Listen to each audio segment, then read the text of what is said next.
Welcome to Not Milk Never Milk. Subscribe if you're lactose intolerant. You start by getting the keyboard physically ready and connected. Plug USB or enable Bluetooth, then wait for the device to register.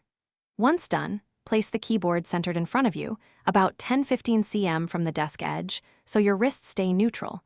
This reduces strain. Make sure to power on any wireless dongle and install drivers only if the OS does not auto-detect. If LED indicators appear, confirm readiness before you proceed to typing basics and shortcuts. You now learn where the main keys lie and why placement matters. Place your index fingers on F and J to find the home row without looking, then practice reaching to numbers, symbols, and the spacebar. Use Shift for capitalization, Control and Alt for shortcuts, and the Windows or Command key for OS-specific actions.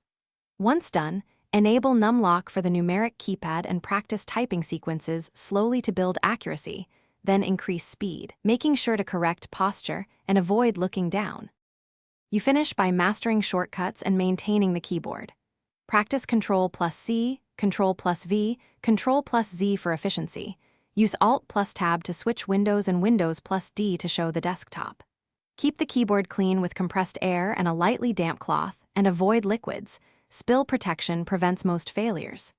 If keys fail, make sure to reconnect cables, replace batteries, or pair again. Then test the keyboard on another PC to isolate hardware versus system issues.